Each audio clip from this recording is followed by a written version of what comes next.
நம்ம என்ன பார்க்க போறோம் அப்படின்னு பார்த்தீங்கன்னா, நீட் தேர்வில் எளிதில் வெற்றி பெறுவது எப்படி?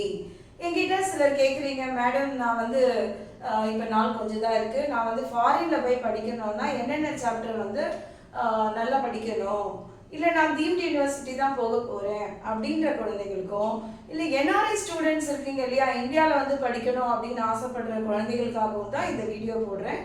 எல்லா குழந்தைகளும் 360க்கு 360 பயாலஜியில் வாங்கணும் அப்படின்றது தான் என்னுடைய ஆசையும் பிரார்த்தனையும் கூட. அதுக்கு தான் முதல்ல நான் வீடியோவும் போட்டேன். இப்போ சில குழந்தைகள் கேட்கறதுனால இந்த வீடியோவை நான் போட்டுட்டு இருக்கேன். இப்போ வந்து நமக்கு போன வருஷம் 2023ல் பார்த்தீங்கன்னா ஜெனரல் கிரைட்டீரியா இருக்காங்க இல்லைங்களா, அவங்களுக்கு 50th பர்சன்டைல் எவ்வளோ இருந்தது, அதாவது 137 வந்து பாஸ் மார்க்காக இருந்தது.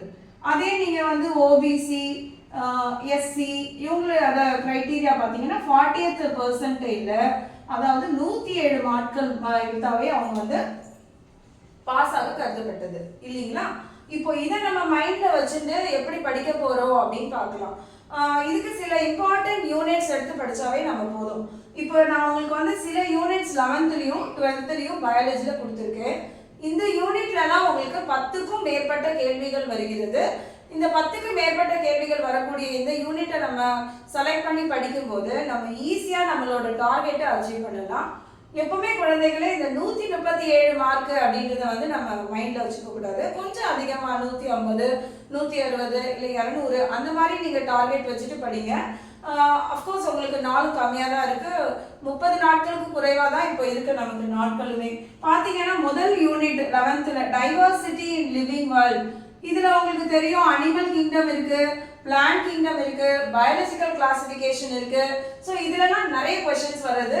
ஸோ மோர் தென் 10 கொஷின் வரக்கூடிய யூனிட்டாகவும் அது இருக்குது. அதே மாதிரி செல் ஸ்ட்ரக்சர் அண்ட் ஃபங்க்ஷனில் பார்த்தீங்கன்னா செல் த யூனிட் ஆஃப் லைஃபும் செல் சைக்கிள் அண்ட் டிவிஷன், அது ரெண்டும் ரொம்ப இம்பார்ட்டன்ட் சாப்டராக இருக்குது. அது அந்த யூனிட்டில் வந்து உங்களுக்கு மோர் தென் 10 கொஷின் வருது. இப்போ ஹியூமன் ஃபிசியாலஜி 13 கொஷின் கிட்ட வரக்கூடிய ஒரு யூனிட்டு.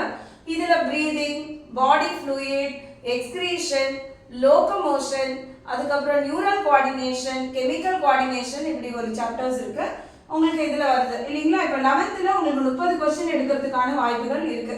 அதே மாதிரி இங்கே reproduction, sexual reproduction and flooring plants, human reproduction, reproductive health, இதெல்லாம் சேர்த்தீங்கன்னா மோர் தென் 10 கொஸ்டின்ஸ் நமக்கு வருகிறது. அதே மாதிரி ஜெனெடிக்ஸ் அண்ட் எவல்யூஷன்ல பார்த்தீங்கன்னா principle of inheritance, molecular basis of inheritance and evolution, இதுலயும் நமக்கு மோர் தென் 10 கொஸ்டின்ஸ் வருது. இப்போ ஈகாலஜி கடைசி யூனிட்ல பார்த்தீங்கன்னா equivalent to 10 question, biodiversity, organism population, ecosystem இல்லைங்களா. இப்போ இங்க வந்து நம்ம 30 கொஸ்டின் வர அளவுக்கு யூனிட்ஸ் செலக்ட் பண்ணிருக்கோம். ஸோ 30 சேர்த்தோம்னா 60 கொஸ்டின் இருக்கு. 60 × 4 நமக்கு எவ்வளோ வரும், 240 மார்க்குக்கு நான் உங்களுக்கு யூனிட்ஸ் அண்ட் சாப்டர்ஸ் சொல்லியிருக்கேன் இல்லைங்களா. இந்த 240 மார்க்கில் நீங்கள் வந்து 150 மார்க் எடுத்தால் கூட பறந்து போகிறதுக்கு உங்களுக்கு வாய்ப்புகள் அதிகமாக இருக்குது. ஸோ ஃபாரின் கண்ட்ரீஸில் போய் படிக்கிறவங்களும், இல்லை டீம்டு யூனிவர்சிட்டியில் தான் போய் படிக்க போகிறேன் அப்படின்னு ஆசைப்படுறவங்களும், என்ஆர்ஐ ஸ்டூடெண்ட்ஸுக்கும் இந்த யூனிட்ஸ் ரொம்ப ஹெல்ப்ஃபுல்லாக இருக்கும்னு நான் நம்புகிறேன் குழந்தைகளே. அடுத்தது இப்போ இந்த யூனிட்டை எப்படி படிக்கணும் அப்படின்னு உங்களுக்கு கேள்வி எழும் இல்லைங்களா. இந்த யூனிட்டை வந்து நம்ம முதல்ல என்சிஆர்டி படிச்சுட்டு ப்ராக்டிஸ் பண்ணும்போது என்சிஆர்டி பேஸ்டு கொஸ்டின்ஸ் படிச்சீங்கன்னா போதும் ஓகேங்களா. அந்த மாதிரி சில புக்ஸை நீங்கள் செலக்ட் பண்ணி அந்த மாதிரி கொஸ்டின்ஸ் ப்ராக்டிஸ் பண்ணிட்டே வரணும். அது தவிர இப்போ என்டிஏ கண்டக்ட் பண்ண கடைசி 5 வருட கொஸ்டின் பேப்பர்ஸ் எடுத்து நீங்கள் ப்ராக்டிஸ் பண்ணணும் சரிங்களா. அதுக்கு முன்னாடி பார்த்தீங்கன்னா அவுட் ஆஃப் என்சிஆர்டி நிறைய இருக்கும். இப்போ கடந்த 5 வருடமாக என்டிஏ கண்டக்ட் பண்ண கொஸ்டின்ஸ் பேப்பர்ஸ் எடுத்துட்டு அதை ப்ராக்டிஸ் பண்ணீங்கன்னாலும் உங்களுக்கு ரொம்ப உபயோகமாக இருக்கும். நீங்கள் நினைக்கிற மார்க் அச்சீவ் பண்ணி நீங்கள் நினைக்கிற இடத்துல படிக்கிறதுக்கு வாய்ப்பாக இருக்கும். நன்றி குழந்தைகளே.